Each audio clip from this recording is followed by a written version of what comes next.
Malam itu, langit di atas dusun Kaloran terlihat berbeda. Angin berhembus pelan, membawa aroma tanah basah dan bunga melati yang baru mekar. Suara jangkrik bersahutan, menciptakan irama yang tak lazim bagi seorang manusia biasa, namun bagi Wali Paidi, setiap suara alam adalah bahasa gaib yang bisa ia fahami. Ia duduk bersila di teras rumah bambunya, ditemani lentera minyak kelapa yang redup.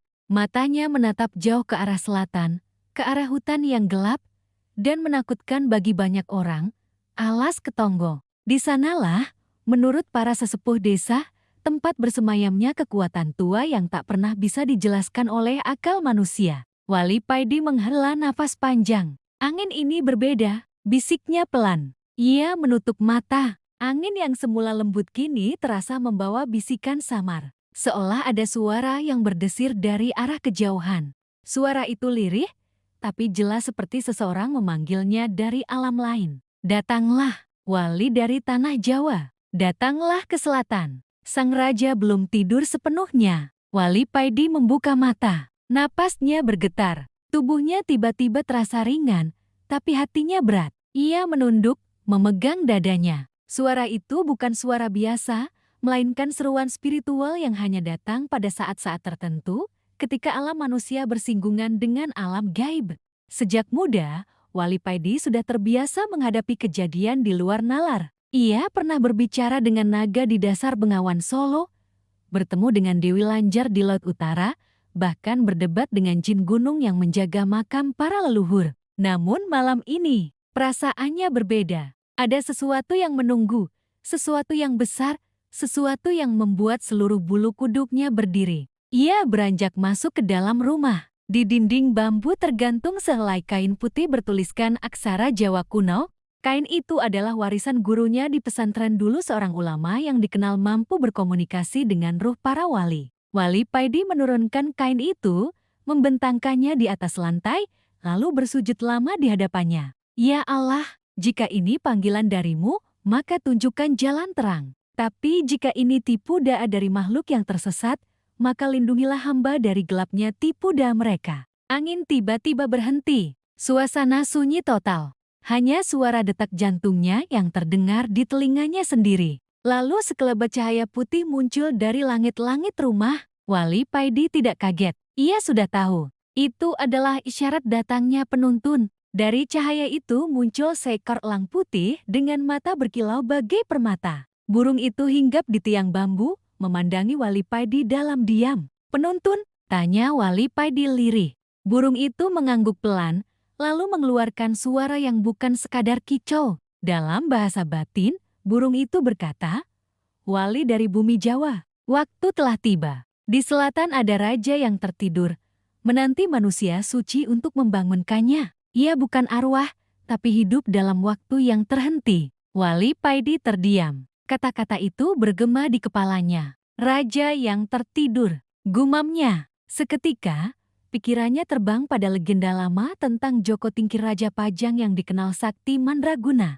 Konon, jasadnya tak pernah ditemukan. Sebagian orang percaya ia wafat dalam tapa brata di hutan Alas Ketonggo, sebagian lain meyakini ia menyeberang ke alam gaib. Namun, apakah mungkin suara yang memanggilnya tadi adalah suara Joko Tingkir? Malam semakin dalam. Wali Paidi memutuskan untuk berangkat. Ia membawa tongkat kayu cendana, tasbih tua, dan segenggam tanah dari depan rumahnya sebagai penanda tempat ia akan kembali. Sebelum melangkah, ia menatap langit dan berbisik, "Jika aku tak pulang esok, biarlah angin membawa namaku ke orang-orang yang mencintaiku karena Allah." Langkahnya ringan tapi pasti. Ia berjalan menyusuri jalan desa yang sepi, menembus kabut tipis yang turun dari lereng gunung. Bulan menggantung pucat di langit. Burung elang putih itu terbang di atas kepalanya, seperti penunjuk arah yang tak pernah salah. Ketika ia tiba di batas hutan, suasana berubah drastis. Udara menjadi dingin menusuk. Daun-daun bergerak tanpa angin. Aroma dupa samar tercium dari kejauhan. Wali Paidi tahu, ia telah melangkah masuk ke dunia yang berbeda batas antara alam manusia dan alam gaib. Ia berhenti sejenak, membaca doa pelindung diri. Bismillahirrahmanirrahim ma'asmi syai'un fil ardi wala fis samai, wa huwa samil alim. Begitu doa selesai, Tanah di bawah kakinya bergetar pelan. Dari sela pepohonan muncul bayangan hitam berwujud manusia, tapi tanpa wajah. Mereka berbaris di kanan dan kiri jalan setapak, seolah menyambut kedatangan Wali Paidi. Salah satu dari mereka maju dan berbicara dengan suara berat. "Hai manusia suci, mengapa engkau masuk ke wilayah yang tak lagi dimiliki waktu?" Wali Paidi menatapnya tenang. "Aku hanya mengikuti panggilan dari langit. Aku tidak datang untuk mengusik, tapi untuk mencari kebenaran." Bayangan itu menunduk, lalu berkata, "Kalau begitu, teruslah berjalan. Tapi ingat, di depan sana, tak semua yang hidup itu hidup, dan tak semua yang mati itu mati." Ucapan itu membuat hati Wali Paidi bergetar. Namun ia tetap melangkah. Setiap langkah terasa seperti melintasi masa. Satu kali ia berjalan, pepohonan di sekitarnya berubah bentuk. Ada yang tiba-tiba mengering, ada pula yang seolah hidup kembali. Di udara, terdengar bunyi gamelan samar. Iramanya halus namun menusuk rasa. Beberapa saat kemudian, ia tiba di sebuah tanah lapang. Di tengahnya berdiri pendopo tua dengan atap lumutan dan tiang yang hampir runtuh. Namun anehnya, di sekitar pendopo, bunga kenanga bermekaran segar. Cahaya rembulan jatuh tepat di atas pendopo itu seolah alam sedang menunjuk ke tempat itu. Wali Paidi menatap dengan takjub. "Tempat ini masih dijaga," gumamnya. Ia melangkah perlahan mendekat, merasakan hawa sejuk bercampur aura mistis yang begitu kuat. Saat memasuki halaman pendopo, burung elang putih menukik turun dan hinggap di pundaknya. "Disinilah segalanya bermula," katanya dalam bahasa batin. Wali Paidi melangkah ke dalam. Lantai kayu berderit, udara di dalam terasa berat. Di sudut ruangan, ia melihat kitab tua yang tertutup debu tebal. Dengan penuh hormat, ia membuka halaman pertama. Tulisan aksara Jawa kuno itu berbunyi, "Barang siapa membuka kitab ini tanpa izin, maka akan terikat pada waktu yang tak berakhir." Wali Paidi menatap sekeliling. "Aku tak membuka karena penasaran, tapi karena kebenaran harus diketahui." Ia menyentuh halaman berikutnya, dan tiba-tiba seluruh ruangan bergetar. Angin berputar kencang, lampu minyak padam, dan dari bawah lantai pendopo terdengar suara berat menggema, "Siapa yang berani mengusik tidurku?" Wali Paidi berdiri tegak, tongkatnya ia genggam kuat-kuat. "Aku bukan musuhmu," jawabnya lantang. "Aku Wali Paidi, hamba Allah yang datang atas panggilan alam semesta." Suara itu diam sejenak, lalu menjawab lebih pelan tapi menggetarkan, "Sudah lama, aku menunggu manusia sepertimu." Kabut hitam keluar dari celah lantai, membentuk pusaran cahaya yang berputar ke langit-langit. Dari dalam pusaran itu perlahan muncul bayangan manusia bertubuh besar, berjubah emas, dan bermata cahaya merah tembaga. Wali Paidi terkejut, bukan karena takut, tapi karena ia mengenali sosok itu. "Astagfirullah, ini tak mungkin, kau Joko Tingkir." Sosok itu tersenyum samar, dan suara berat itu kembali menggema. "Aku belum mati, Wali. Aku hanya tertidur, menjaga rahasia langit dari tangan manusia tamak." Wali Paidi menatapnya tak berkedip. Hatinya bergetar hebat. Apa yang dilihatnya bukan mimpi, bukan ilusi. Ia tahu, malam itu, di tengah alas Ketonggo, sejarah Jawa yang terkubur berabad-abad telah bangkit kembali. Kabut malam masih menggantung di antara pepohonan besar alas Ketonggo. Aroma tanah lembab bercampur dengan dupa yang seolah muncul dari udara. Setelah suara berat itu reda, Wali Paidi menunduk, menenangkan napas yang sempat tersengal. Di hadapannya berdiri sosok berjubah emas. Tinggi, tegap, dengan sorot mata yang mengandung cahaya merah keemasan Joko Tingkir. Namun sosok itu bukan seperti manusia biasa. Bayangannya bergetar, seolah antara ada dan tiada. Tubuhnya memancarkan hawa dingin sekaligus panas, membuat udara di sekitar menjadi berat. Setiap helaan napasnya menimbulkan angin kecil yang membawa kilasan masa lalu. "Sudah berapa lama aku tertidur, Wali?" Suara Joko Tingkir bergetar, dalam, seperti datang dari bawah tanah. Wali Paidi menatapnya dengan pandangan teduh. "Waktumu telah jauh berlalu, wahai Raja Pajang. Dunia telah berubah, kerajaanmu tinggal kisah dalam buku. Tapi mengapa engkau masih berada di sini? Mengapa tak beristirahat sebagaimana ruh orang-orang beriman?" Sosok Joko Tingkir terdiam. Ia menatap ke arah langit yang gelap. Dari matanya memancar cahaya aneh antara sedih dan marah. Aku tidak bisa pergi, karena ada janji yang belum kutepati. Aku tak mati, tapi juga tak hidup. Aku ditahan oleh waktu. Kata-katanya membuat Wali Padi mengerutkan kening. Ditahan oleh waktu? Siapa yang menahannya? Sebelum Joko Tingkir sempat menjawab, tanah di sekitar pendopo bergetar. Suara gamelan samar terdengar lagi, lebih keras, lebih cepat, seperti irama perang. Angin berputar membentuk pusaran debu yang berkilau. Dari kegelapan hutan muncul bayangan-bayangan lain, ratusan sosok berpakaian prajurit masa pajang. Mereka berdiri tegak, wajah mereka tak tampak, tapi tubuh mereka tegap seolah masih hidup. Wali Padi menatap mereka dengan tenang, meski hatinya terasa bergetar. Apakah mereka pasukanmu? Wahai Joko Tingkir, sosok berjubah emas itu menunduk pelan. Ya, mereka yang gugur karena aku. Mereka tidak bisa pergi ke tempat asalnya karena sumpahku di masa lalu. Aku memerintahkan mereka menjaga rahasia pajang, rahasia yang tidak boleh jatuh ke tangan manusia tamak. Wali Padi menatap ke sekeliling. Di antara kabut, terlihat bayangan prajurit berwajah kosong, berdiri memegang tombak.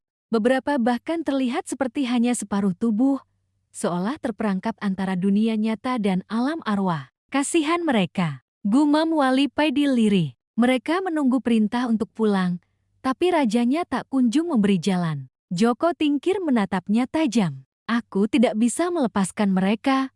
Wali, jika rahasia ini terbuka, maka bumi Jawa akan berguncang. Akan ada kekuatan besar yang terbangun kembali, menghancurkan keseimbangan dunia. Wali Padi mendekat satu langkah. Kekuatan besar apa yang kau maksud, wahai raja? Sebelum Joko Tingkir menjawab, tiba-tiba terdengar jeritan dari balik hutan. Suaranya panjang dan parau, membuat dedaunan bergetar. Elang putih di bahu Wali Padi mengepakkan sayap, tampak resah. Itu bukan manusia, kata Wali Padi perlahan. Dari arah kegelapan muncul sosok tinggi besar berwarna hitam pekat. Matanya merah menyala. Ia berjalan perlahan mendekati pendopo, dan setiap langkahnya meninggalkan jejak api di tanah. Wali Padi, suaranya berat dan dalam, kau tidak seharusnya berada di sini. Wali Padi menggenggam tongkatnya erat-erat. Siapa kau? Makhluk itu tertawa pelan, suara tawanya seperti besi bergesekan. Aku penjaga waktu Joko Tingkir. Aku yang mengikat jiwanya agar tidak pergi. Karena tanpa dia, pintu antara dua alam akan terbuka. Wali Padi terdiam. Ia mulai memahami sedikit demi sedikit. Joko Tingkir bukanlah sepenuhnya korban, tetapi bagian dari perjanjian lama, perjanjian antara manusia sakti dengan makhluk dari dunia bawah. Jadi kau yang menahannya? Tanya Wali Padi. Aku hanya menjaga janji, jawab makhluk itu, janji antara raja dan kegelapan. Joko Tingkir memejamkan mata. Wali Padi, aku yang bersalah. Aku dulu terlalu haus akan kekuasaan. Aku mencari ilmu yang melampaui batas, dan ketika ajal mendekat, aku menolak mati. Aku membuat perjanjian agar waktu berhenti untukku. Kini aku terjebak. Wali Padi menatapnya penuh iba. Raja yang sakti sekalipun tak bisa lari dari takdir. Kau tahu, hanya Allah yang berhak menahan waktu. Suasana menjadi tegang. Angin kembali berputar, membawa daun-daun kering berterbangan. Makhluk hitam itu mulai mendekat, wajahnya tampak seperti kabut yang membentuk topeng menyeramkan. Pergilah, Wali. Kau bukan bagian dari kisah ini. Namun Wali Padi melangkah maju. Aku datang bukan untuk mundur. Aku datang karena ada jiwa-jiwa yang belum tenang. Termasuk engkau, wahai makhluk gelap. Makhluk itu tertawa keras. Berani sekali kau, manusia fana. Tanah bergetar. Pohon-pohon bergoyang, dan dari bawah tanah muncul tangan-tangan hitam berasap, mencoba menarik kaki Wali Padi. Namun tongkat kayu cendana di tangannya berkilau, memancarkan cahaya putih yang membakar tangan-tangan itu hingga lenyap. Kau tak bisa menyentuh hamba Allah yang datang dengan niat suci, ucap Wali Padi lantang. Joko Tingkir menatap adegan itu dengan mata basah. Cahaya itu, cahaya yang dulu kucari, tapi aku memilih jalan gelap. Wali Padi menoleh padanya. Belum terlambat untuk kembali. Kau masih bisa menebusnya. Namun makhluk hitam itu mengaum, marah. Tidak, ia milikku. Jika ia pergi, pintu waktu akan pecah, dan semua makhluk terperangkap di antara dua alam. Langit di atas pendopo berubah merah. Petir menyambar, mengguncang tanah. Kabut makin tebal. Burung elang putih terbang berputar di atas kepala mereka, berteriak keras seolah memberi tanda bahaya. Wali Paidi memejamkan mata, membaca ayat-ayat suci, menahan badai yang datang. La haula wala quwata illa billah. Semua kekuatan hanya milik Allah. Cahaya putih melingkar dari tongkatnya, menciptakan perisai cahaya di sekitar pendopo. Makhluk hitam itu menjerit kesakitan, mundur beberapa langkah. Dari tubuhnya keluar asap tebal, namun belum sepenuhnya lenyap.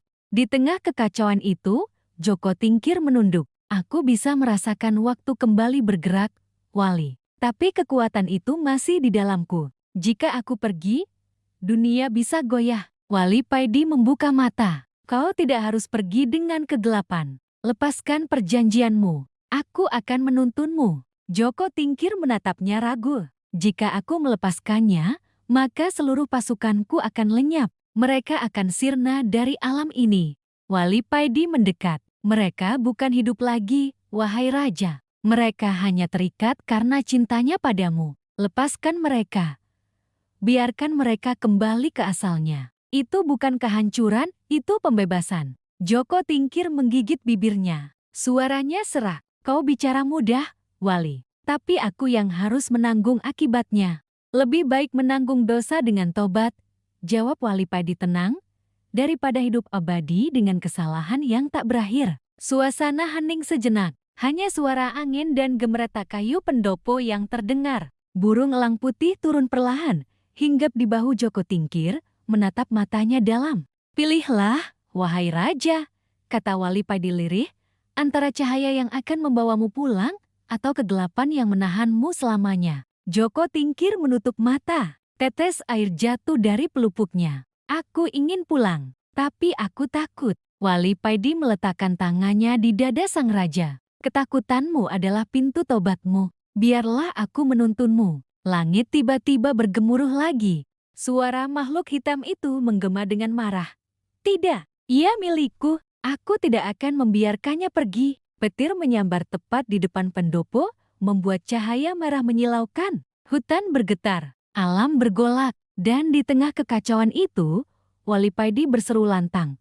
Demi Allah yang Maha Kuasa, aku tidak takut pada gelapmu. Aku datang untuk mengakhiri perjanjian terkutuk ini. Makhluk hitam menjerit. Kabut berubah menjadi pusaran besar. Joko Tingkir memegangi kepalanya, berteriak kesakitan. Tubuhnya bergetar, setengah cahaya, setengah bayangan. Waktu seolah berhenti sekejap, udara membeku. Wali Paidi melangkah maju ke tengah pusaran, menancapkan tongkatnya ke tanah, berseru. Bismillahirrahmanirrahim. Cahaya putih menyilaukan memancar ke segala arah, menelan seluruh bayangan hitam yang tersisa. Dalam sekejap, hutan yang tadi gelap berubah menjadi terang. Suara gamelan berhenti, angin berhenti, alam kembali hening. Wali Paidi memandang sekeliling. Semua bayangan prajurit menghilang, tinggal debu dan aroma dupa yang samar. Joko Tingkir tergeletak di tanah, napasnya berat, matanya kosong tapi di wajahnya terlihat tenang untuk pertama kali. Namun Wali Paidi tahu, pertarungan belum berakhir. Karena di balik ketenangan itu, ada sesuatu yang masih bersembunyi. Sesuatu yang jauh lebih kuat dari sekadar perjanjian lama. Kegelapan itu belum pergi. Hanya menunggu saat untuk bangkit kembali. Langit sore di lereng Gunung Gede mendadak kelabu. Awan-awan hitam menggumpal seperti darah yang membeku di atas kepala manusia. Petir menyambar dari balik kabut, sementara suara gemuruh datang dari perut bumi seolah gunung itu hendak menjerit. Wali Paidi berdiri di tepi jurang batu. Di sampingnya, Makan Siliwangi mengaum keras suara yang bergema hingga ke lembah-lembah. Angin berputar membentuk pusaran, membawa aroma belerang dan bunga melati kering. Ada yang aneh. Hawa mistis menyelimuti seluruh hutan. Paidi, kau yakin akan membangunkan beliau malam ini? Suara Makan Siliwangi dalam rupa gaib menggema dalam pikiran Wali Paidi. Wali Paidi memejamkan mata sejenak. Dari matanya keluar seberkas cahaya biru muda. Aku tak punya pilihan, Kang Makan. Tanah Sunda sedang diguncang amarah gaib. Hanya Eyang Siliwangi yang mampu menenangkan semuanya. Makan Siliwangi menunduk. Ia tahu, Keputusan itu berat. Sang Eyang bukan sekadar raja, tapi penjaga keseimbangan dunia yang telah tidur ratusan tahun. Membangunkannya tanpa izin bisa berarti mengguncang jagat. Namun tanda-tanda kiamat kecil sudah mulai tampak. Hujan turun tidak dengan air, melainkan percikan api halus seperti bara neraka yang jatuh dari langit. Pepohonan mulai terbakar satu persatu tanpa sebab, dan dari balik kabut muncul suara-suara tangisan arwah prajurit lama. Kami belum tenang. Kami menunggu perintah sang raja. Bangunkan beliau. Wali Paidi membuka tangan kanannya. Dari telapak tangannya keluar cahaya putih yang berputar membentuk simbol kuno Raja Siliwangi. Raja itu berputar di udara, kemudian menembus tanah. Dengan izin Gusti Allah dan restu para leluhur, aku, Wali Paidi dari Tanah Jawa, memanggil jiwa raja yang suci. Wahai Eyang Siliwangi, bangunlah dari tapa sukmamu. Tiba-tiba tanah berguncang hebat, batu-batu terlempar, pohon-pohon tumbang, dan udara terasa membara. Dari dalam perut gunung gede, muncul cahaya emas menyilaukan. Makan Siliwangi berlari mengelilingi Paidi, membentuk perisai gaib untuk melindunginya. Suara gemuruh semakin kuat. Dari dalam cahaya itu muncul sosok besar berpakaian kebesaran Raja Sunda, dengan mata menyala seperti bara dan rambut putih panjang hingga ke tanah. Udara seketika menjadi berat, seperti ditekan ribuan gunung. Siapa yang berani membangunkan aku dari tapa agung ini? Suara itu bergemuruh, membuat dedaunan hancur hanya oleh getarannya. Wali Paidi menunduk dalam. Ampun, Ayang. Aku datang bukan untuk mengganggu, tapi untuk menyampaikan amanah besar. Tanah Nusantara sedang di ujung kehancuran. Gaib dan nyata kini saling bertarung. Kami butuh bimbingan Eyang. Sosok besar itu memejamkan mata. Napasnya seperti badai. Aku sudah menitipkan amanahku pada keturunanku. Mengapa kini bumi kembali berguncang? Makan Siliwangi maju dan menunduk di hadapan rajanya. Paduka, para penunggu timur telah bangkit. Dari lautan selatan, arwah-arwah penentang telah memanggil pasukan jin hitam. Mereka menolak keseimbangan. Mereka ingin menumbangkan warisan Eyang. Wajah Eyang Siliwangi perlahan berubah sendu, tapi tetap berwibawa. Jeti. Saat itu telah tiba, saat pertempuran antara cahaya dan kegelapan kembali menyala. Wali Paidi mengangkat kepalanya. Benar, Ayang, tapi manusia kini tak sekuat dulu. Banyak yang melupakan doa, meninggalkan wirid, dan menjual ilmu untuk kepentingan dunia. Mereka tak lagi mengenal batas antara sihir dan karomah. Mendengar itu, Eyang Siliwangi menatap jauh ke langit yang mulai memerah. Maka dengarkan, wahai wali dari Jawa, sejak aku bertapa, aku menitipkan keseimbangan dunia ini pada 3 penjuru. Gunung Gede, Lat Selatan, dan Gunung Lawu. Jika satu terguncang, 2 lainnya akan murka. Dan kini, tanda-tanda murka itu sudah muncul. Makan Siliwangi menatap Paidi dengan mata menyala. Kau harus siap, Paidi. Setelah ini, perjalananmu tak bisa kembali. Kau akan bertemu dengan penunggu-penunggu yang bahkan jin pun takut menyebut namanya. Paidi menarik napas panjang. Aku siap, Kang. Demi keseimbangan negeri ini. Demi tanah air yang kucinta. Eyang Siliwangi mengangkat tangannya ke langit. Dari telapak tangannya keluar bola cahaya putih kebiruan yang berputar cepat. Ambillah ini, Paidi. Inilah inti cahaya Pajajaran, warisan suci yang hanya bisa dipegang orang berhati jernih. Gunakan ketika kegelapan mulai menelan dunia. Namun ingat, cahaya ini akan membakar hatimu sendiri jika kau tergelincir oleh niat. Wali Paidi menatap bola cahaya itu. Ia mengulurkan tangan dan menyambutnya. Begitu bola itu menyatu dengan tubuhnya, seluruh tubuh Paidi bergetar. Matanya berpendar seperti bintang. Eyang Siliwangi menatapnya dalam. Sekarang pergilah ke selatan. Temui Nyai Ratu Lanjar. Katakan padanya. Raja telah terbangun. Hening. Angin berhenti berhembus. Lalu tiba-tiba, tubuh Eyang Siliwangi mulai perlahan memudar, kembali menyatu dengan cahaya gunung. Makan Siliwangi berlutut, menunduk dalam-dalam, sementara Wali Paidi menatap langit dengan dada sesak oleh tanggung jawab besar. Siliwangi telah bangkit, dan dunia akan berubah. Langit Gunung Gede kembali gelap, tapi bukan karena malam melainkan karena bayangan perang gaib yang kini mulai membayangi bumi Nusantara. Angin malam bertiup kencang dari arah selatan. Ombak menggulung setinggi rumah, menampar karang pantai dengan suara gemuruh bagai derap 1000 kuda. Langit berwarna biru tua, tapi sesekali disambar kilat hijau tanda bahwa dunia gaib sedang bergejolak. Wali Paidi berjalan menyusuri pasir hitam di tepi pantai selatan. Kakinya basah oleh cipratan air laut, namun langkahnya tetap tenang. Ia tahu, tempat ini bukan sekadar lautan biasa. Di bawah ombak yang berdebur itu, bersemayam kerajaan yang tak terlihat oleh mata manusia. Istana Ratu Lanjar, penguasa lautan yang legendaris. Suara debur ombak tiba-tiba berubah pelan. Dari arah tengah laut, muncul kabut tebal berwarna kehijauan. Aroma melati dan garam laut bercampur jadi satu. Paidi menunduk, lalu berbisik dalam hati. Nyai Lanjar, hamba datang atas perintah Ayang Siliwangi. Namun sebelum ia sempat melangkah lebih jauh, ombak besar tiba-tiba menjulang tinggi dan pecah menjadi pusaran air.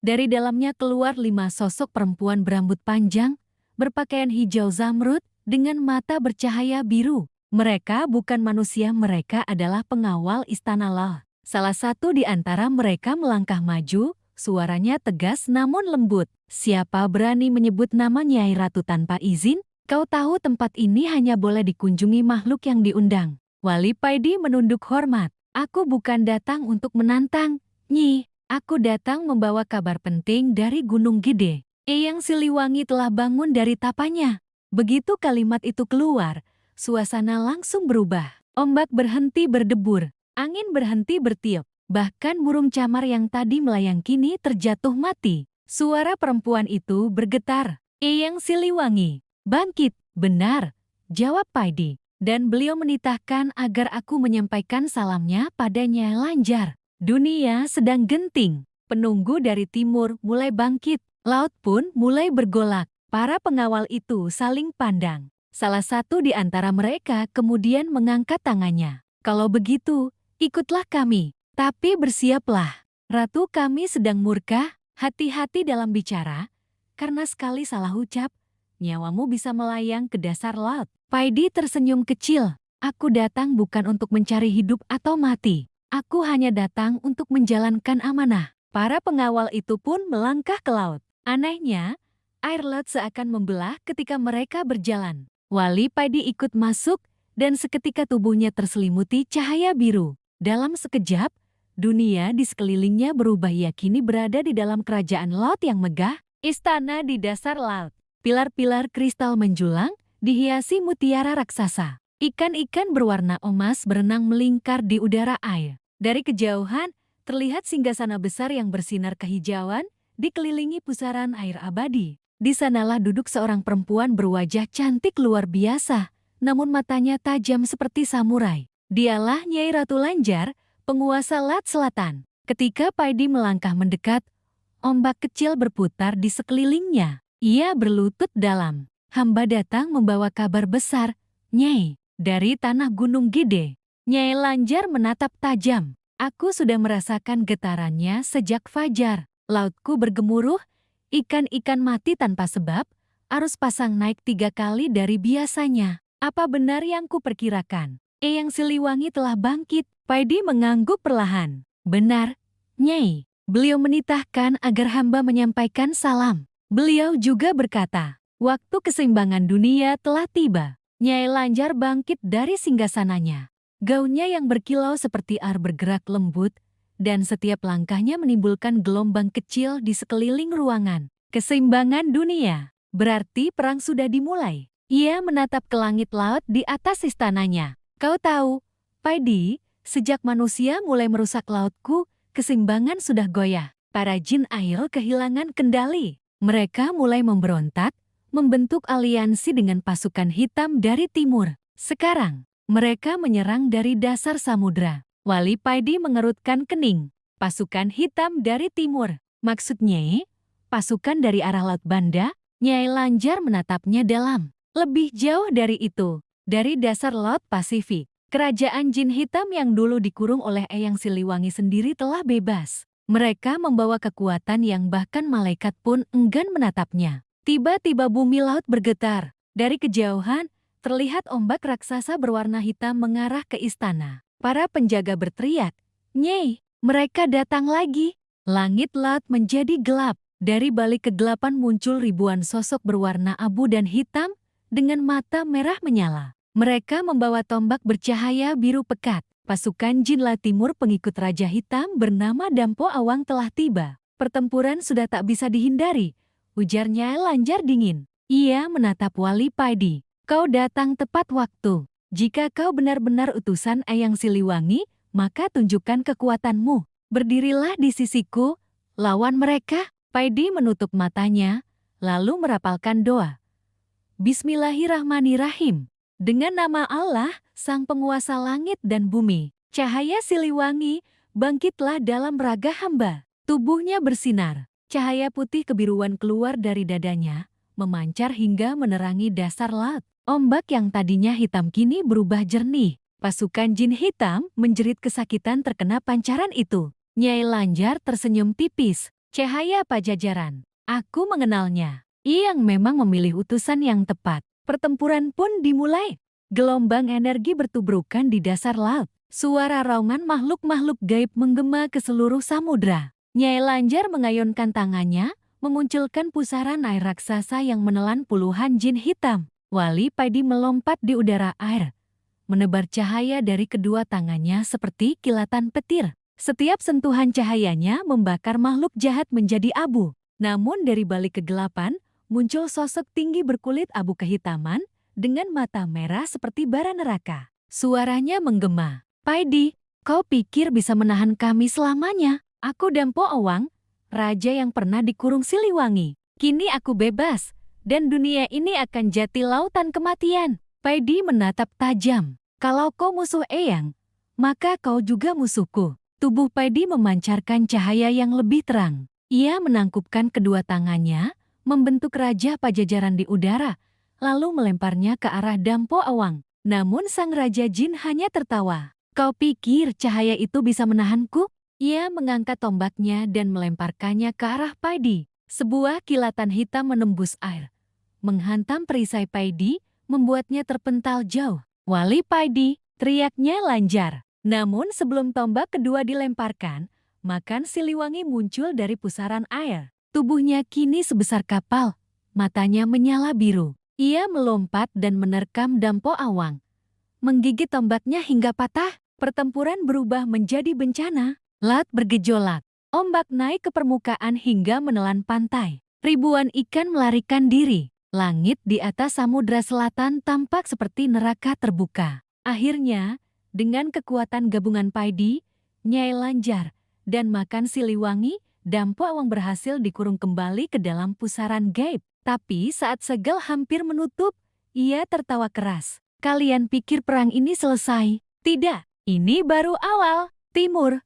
utara, dan barat akan menyusul. Dunia manusia akan hancur, dan kalian takkan sempat menghentikannya. Pusaran itu menelan tubuhnya, lalu lenyap. Nyai Lanjar terdiam lama, kemudian menatap Wali Paidi. Kau dengar, Paidi, itu bukan ancaman kosong. Dunia akan diguncang dari 4 penjuru. Kau harus bersiap menuju Gunung Lawu. Di sanalah kegelapan berikutnya akan bangkit. Paidi menunduk. Hamba mengerti, Nyai. Terima kasih atas pertolongannya. Nyai Lanjar menatapnya lembut. Semoga Allah melindungimu, wali dari tanah Jawa. Karena setelah ini, tidak ada lagi jalan kembali. Wali Paidi pun berjalan meninggalkan istana lah. Ombak berputar, membuka jalan menuju permukaan. Saat kepalanya keluar dari air, malam sudah berubah menjadi subuh, dan matahari mulai terbit di ufuk timur. Tapi sinarnya tak cerah melainkan merah seperti darah. Gunung Lawu sudah menunggu, gumam Paidi lirih. Dan aku harus siap, meski harus mempertaruhkan nyawa. Kabut pekat menutupi puncak Gunung Lawu. Aroma belerang bercampur embun pagi menelusup ke dada Wali Paidi yang berdiri di lereng sunyi itu. Angin bertiup lirih, membawa bisikan yang tidak seperti biasanya seolah suara orang yang berdoa, menangis, dan menjerit bersamaan. Di kejauhan, terdengar tabuhan gamelan halus dari arah puncak, padahal tak ada seorang pun di sana. Makan Siliwangi berjalan di sampingnya. Tubuhnya yang besar dan matanya menyala biru, menatap ke arah puncak. Sudah lama aku tak mencium bau ini, gumamnya berat. Ini bau kegelapan yang pernah dikurung oleh Eyang Siliwangi sendiri ribuan tahun lalu. Kini segelnya melemah. Wali Paidi mengangguk pelan. Aku sudah tahu, makan. Setelah pertempuran di Lat Selatan, aku merasa arus gaib dari timur bergerak ke sini. Gunung Lawu memang tempat tua. Di bawahnya, ada pintu yang menghubungkan dunia manusia dengan dunia bawah tanah. Ia melangkah perlahan, menapaki batu-batu licin yang ditumbuhi lumut. Suasana sunyi sekali, tak ada burung, tak ada suara serangga. Bahkan napas sendiri terdengar bergema di telinga. Di pertengahan jalan, ia berhenti di depan sendang tua yang airnya berwarna keperakan. Di tepi sendang, ada sesajen yang masih baru seikat bunga 7 rupa dan dupa yang masih mengepul. Paidi menatapnya dengan hati-hati. Ada yang sudah tahu tentang kebangkitan ini, katanya perlahan. Mungkin manusia, mungkin makhluk lain. Dari dalam air, muncul gelembung besar. Perlahan, air di sendang itu bergolak. Lalu, muncul bayangan wajah seseorang. Wajah itu tampan, berjenggot rapi, dengan tatapan tajam namun teduh. Paidi tertegun. Eyang, Joko Tingkir. Wajah dalam air itu tersenyum. Kau akhirnya sampai juga, Wali Paidi. Tapi waktumu hampir habis. Pintu dunia bawah sudah retak. Makhluk yang dulu kukurung di baliknya mulai terbangun. Paidi mendekat, menatap dalam. Eyang, apakah makhluk itu yang disebut dalam kitab Siliwangi? Penjaga hitam. Joko Tingkir mengangguk perlahan. Benar, namanya Giri Angkara, raja pertama para jin pemberontak yang menolak tunduk pada hukum langit. Dahulu, aku, Eyang Siliwangi, dan Ratu Lanjar bersama-sama mengurungnya di perut Gunung Lawu. Tapi kini segel itu retak. Hanya satu cahaya murni yang bisa menutupnya kembali, cahaya yang datang dari hati manusia tanpa pamrih. Wajah itu mulai pudar, bergoyang seperti bayangan air. Itu tugasmu, Wali Paidi. Dan ketahuilah, aku akan membantumu untuk terakhir kalinya. Air mendidih seketika, dan dari pusaran sendang, muncul sebuah keris berukir naga, memancarkan cahaya biru lembut. Paidi menatapnya dengan mata berkaca. Keris Pajang, bisiknya. Ia meraih keris itu dengan tangan gemetar. Begitu logamnya menyentuh kulit, seberkas cahaya mengalir dari keris itu ke tubuhnya. Ia merasa dadanya panas, tapi bukan rasa sakit melainkan kekuatan yang sangat besar, seolah ribuan doa masuk ke dalam jiwanya. Di telinganya, terdengar suara Joko Tingkir sekali lagi. Gunakan keris itu hanya untuk kebaikan. Jika hatimu goyah, ia akan menelanmu. Lalu semuanya hening. Air kembali tenang, menuju puncak Lawu. Langkah Paidi semakin berat. Di setiap langkah, tanah bergetar seolah bumi menolak pijakannya. Semakin tinggi ia naik, semakin pekat hawa hitam yang menyelimuti puncak gunung. Kabut berubah seperti asap dupa yang menggulung. Dari balik kabut, muncul suara tangisan perempuan dan tawa laki-laki bersahutan, membentuk nada yang menakutkan. Makan Siliwangi menggeram. Kau siap, Paidi? Kalau aku tak siap, siapa lagi yang akan melakukannya? Jawabnya pelan. Ia menggenggam keris Pajang, menancapkannya ke tanah. Segera, cahaya biru keluar dari bilahnya, memecah kabut dan menunjukkan jalan menuju kawah puncak. Begitu mereka sampai di puncak, terlihat batu segel raksasa setinggi menara berdiri di tengah kawah. Di sekelilingnya, terukir huruf-huruf Jawa kuno yang bersinar samar. Tapi di bagian tengah batu itu tampak retakan besar, dan dari celahnya keluar asap hitam tebal yang bergerak seperti hidup. Lihat itu, seru Makan Siliwangi. Segelnya sudah terbuka sepertiga. Kalau dibiarkan, seluruh pulau Jawa bisa tenggelam ke alam bawah. Wali Paidi menutup matanya. Ia mulai membaca doa. Suaranya gemetar namun tegas. La haula wala quwata illa billah. Ya Allah, kuatkan langkah hamba untuk menjaga bumi ini dari kehancuran. Namun sebelum ia sempat menyelesaikan bacaannya, bumi berguncang, retakan membesar, dan dari dalam batu segel itu keluar sosok hitam sebesar gunung, dengan mata merah seperti bara api, dan sayap lebar yang mengeluarkan asap belerang. Suaranya menggema menggetarkan gunung. Aku adalah Giri Angkara, raja dari segala kegelapan. Siapa berani amai MBANJUNKN kau akan kumakan hidup-hidup. Makan Siliwangi berdiri di depan Wali Paidi, bulunya berdiri tegak. Aku, penunggu Siliwangi, menantangmu. Raja kegelapan itu tertawa keras, mengguncang udara. Makan kecil.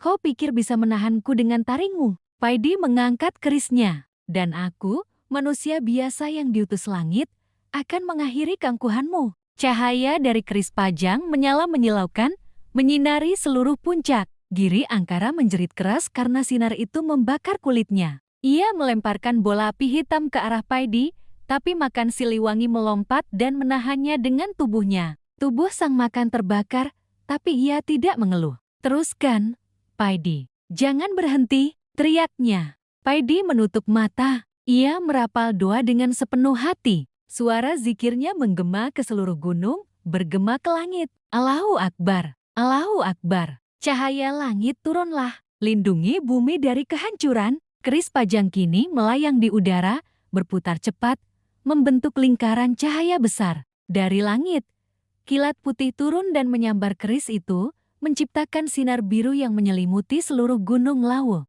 Giri Angkara meraung kesakitan. Aku tak akan dikurung lagi. Dunia ini milikku, jeritnya. Tidak, jawab Paidi dengan suara tenang namun tegas. Dunia ini milik Tuhan, bukan milik kegelapan. Ia menancapkan keris Pajang ke tanah. Ledakan cahaya besar terjadi. Angin topan menghantam gunung. Segala kegelapan tersedot ke dalam lubang sagel yang perlahan menutup kembali. Suara Giri Angkara memudar, lenyap bersama asap hitam yang terseret ke dalam bumi.